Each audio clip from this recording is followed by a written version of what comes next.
ایک عالم ہو دوسرا بہادر ہو۔ جاہل تو اللہ کا قرب کیسے پائے گا؟ حضرت جنید بغدادی فرماتے ہیں من تزہد بغیر علم فقد مات فی الکفر، جو علم کے بغیر زہد کرتا ہے اس کے کفر میں مرنے کا اندیشہ ہے۔ اسی کا ترجمہ سلطان باؤ علیہ الرحمہ نے کیا، علم باج جو کرے فقیری کافر مرے دیوانہ ہو۔ وہ غفلت کے اس کے پردے نہیں کھل سکتے، چونکہ علم نور ہے اور انسان کو سب سے پہلا سبق علم کا پڑھایا گیا، سب سے پہلی وحی علم کی نازل ہوئی، اور آقا کریم فرمایا فضل العالم علی العابد کا فضلی علی ادناکم، عالم کی فضیلت تہجد گزار پر ایسے ہے جس طرح تم میں سے ایک عام آدمی پر میری فضیلت۔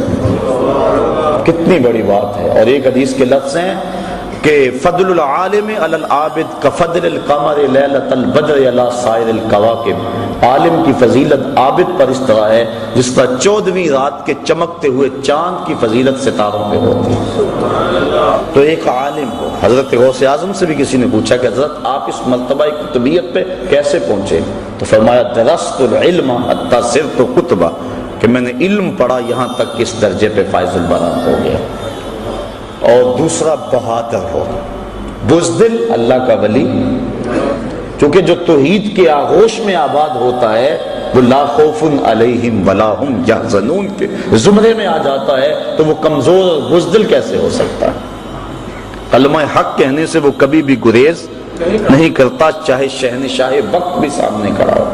حضرت غوث اعظم سیدنا شیخ عبد القادر جیلانی رحمۃ اللہ تعالی علیہ کی خدمت میں مستنجد باللہ حاضر ہوا۔ ملا علی قاری نے نزہۃ الخاطر الفاتر فی مناقب شیخ عبد القادر کے اندر اس واقعہ کو لکھا۔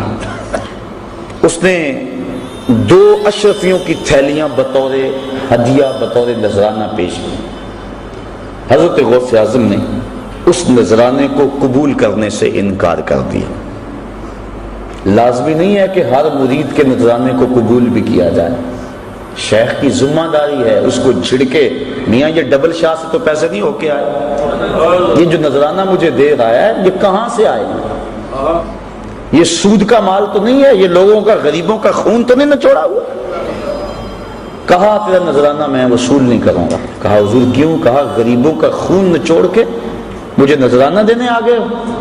کہا نہیں حضور یہ میرا مال ہے۔ آپ نے اس کے ہاتھ سے تھیلی لی اور اس کو یوں تاؤ دیا، تازہ قطرے ٹپکنے لگے۔ کہا اگر مجھے قرابت رسول کا لحاظ نہ ہو، چونکہ یہ جو عباسی خلافات حضرت عباس بن عبد المطلب رضی اللہ تعالیٰ عنہ کی اولاد سے، اور وہ حضور کے چچا لگتے تھے، اس لیے حضور سے قربت تھی اور یہ ان کی اولاد ہے۔ کہا اگر مجھے قرابت رسول کا لحاظ نہ ہو تو میں اس تھیلی کو نچوڑتا جاؤں، خون نکلتا جائے یہاں تک کہ تیرے محلوں کے دروازوں تک پہنچ جائے۔ اللہ اکبر۔ تو یہ بات سمجھ میں آ گئی کہ یہ نہیں ہر ایک سے نذرانہ قبول کر لے، پھر سارے ایسے بھی تو نہیں ہوتے کہ جن سے نذرانہ لیا جائے، کوئی ایسے بھی تو ہوتے ہیں جن کو دیا جائے۔ یہ جو تصوف کے اندر نذرانے کا تصور ہے، میں اس پہ بڑا غور کرتا رہا ہوں کہ یہ کیا ہے، اور میں نے تصوف کی کتب اور بزرگوں کی جو مجھے صحبت نصیب ہوئی اس سے جو میں سمجھا ہوں وہ یہ ہے کہ نذرانے کا تصور جو صوفیاء دیتے ہیں اس کا مطلب یہ ہے کہ جو شیخ ہوتا ہے وہ ایک ماں کی حیثیت ہوتی ہے، اور اس کے کچھ غریب مرید ہوتے ہیں، کچھ امیر ہوتے ہیں، عزت دار ہوتے ہیں جو کسی کے سامنے دکھڑا بیان نہیں کرتے، پیر کو انہوں نے بتایا ہوتا ہے دعا کے رنگ میں کہ میرے لیے دعا کر دے۔ اب تصور نذرانے کا یہ ہے کہ امیروں سے لے اور غریبوں کو دے، یہ نہیں ہے کہ غریبوں سے بھی چھینتا چلا جائے، وہ تو بیچارہ پہلے ہی پریشان ہے۔ حضرت علامہ اقبال علیہ الرحمہ کا بڑا معروف واقعہ ہے کہ آپ جب مکلوڈ روڈ پہ ہوتے تھے تو وہاں ایک پیر صاحب اس دور کے آپ کو ملنے کے لیے آئے۔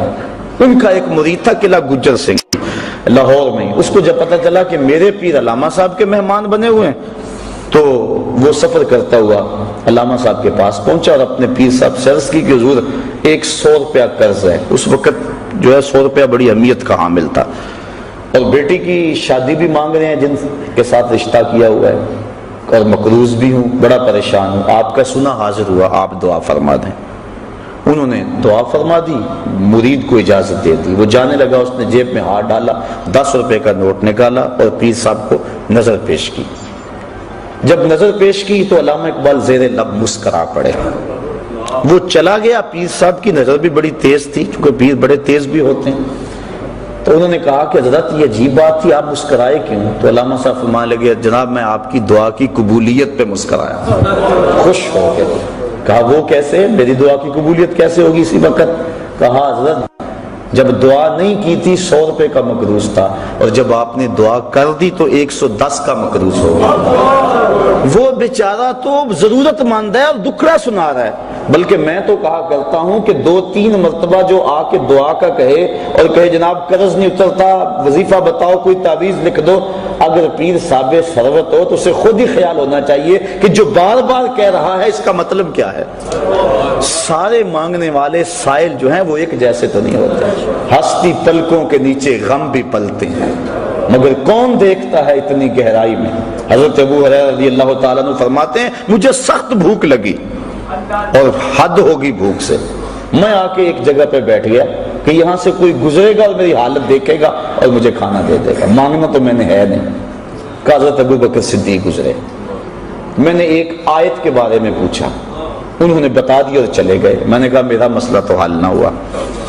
پھر حضرت عمر فاروق آئے، میں نے پھر ایک قرآنی آیت کے بارے میں پوچھا، انہوں نے بتایا اور چل دیے۔ پھر دل و قلب و نگاہ کا مرشد اولین آ گیا، میں نے حضور سے مسئلہ پوچھا، آقا کریم نے دیکھا اور مسکرا کے کہنے لگے ابو ہریرہ بھوک لگی ہے؟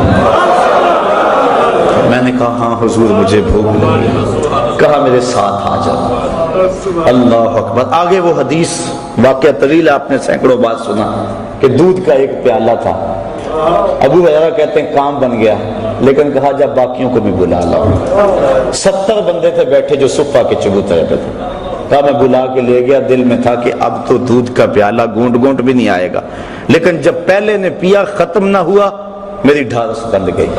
میں نے کہا حوض کوثر کی نہروں سے کنیکشن جڑ گیا، کام بن گیا، برکت آ گئی۔ 70 نے پیا، پھر کہا ابو ہریرہ تم پیو، میں نے پیا، کہا اور پیو، میں نے پیا، کہا اور پیو، کہا حضور اب تو بس ہو گئی۔ پھر حضور نے نوش جان کیا۔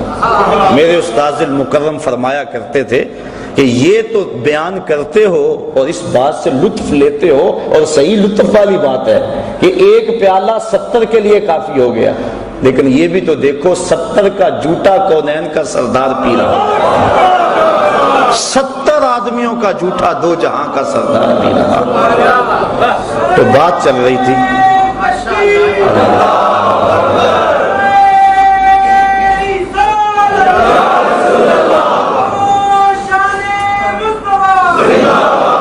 تو علامہ اقبال نے کہا میں اس بات پہ ہنسا ہوں کہ آپ کی دعا قبول ہو گئی۔